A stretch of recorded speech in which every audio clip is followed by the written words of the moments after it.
কোথায় জন্মেছে রাম, আসল কোথায় রাম জন্মভূমি। কি বস, মালটা কাছে লাগে তাই না? হ্যাঁ, ইনি হলেন সেই বিখ্যাত সিঙ্গার নচিকেতা চক্রবর্তী। ঠিক আছে, বর্তমানে রামকে নিয়ে এখন অনেক কিছু বলে বেড়াচ্ছে।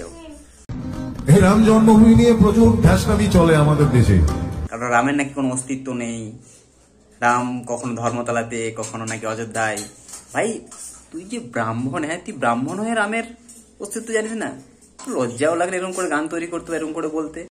তো যদি আমরা রামেই বিশ্বাস করি তাহলে দশরথেও বিশ্বাস করা উচিত। অথেন্টিক তো একমাত্র দশরথই, সেই তো বলতে পারে যে গুরু কোথায় জন্মেছিল, ওই বলতে পারে যে ওইখানে জন্মেছিল। বলছে কাকু তুমি না এক কাজ করো বুঝলে, তুমি রাঁচি চলে যাও, ঠিক আছে? রাঁচি গিয়ে না একটু মাথাটা স্ক্যান করে, কারণ তুমি পুরো একদম মানে পাগল হয়ে গেছে, তাই মাথা পাগল হয়ে একদম যা খুশি তাই বলে বেড়াচ্ছ, ঠিক আছে? কারণ তুমি ধর্মটাকেও ছাড়ছো না। জন্মেছে রাম, আসল কোথায় রাম জন্মভূমি, নয়তো আজ অযোধ্যায়, নয় কিষ্কিন্ধায়, কাল ধর্মতলায়। হ্যাঁ, এটা তো অ্যাকচুয়ালি ধর্মের ব্যাপার নয়, এটা পুরোটাই পলিটিক্যাল খেলা। আর হ্যাঁ, এই যে রামের কথা বললেন না, এটা কোনো পার্টি পলিটিক্স না, ঠিক আছে? রাম মন্দির, রামকে সবাই ভালোবাসে, ঠিক আছে?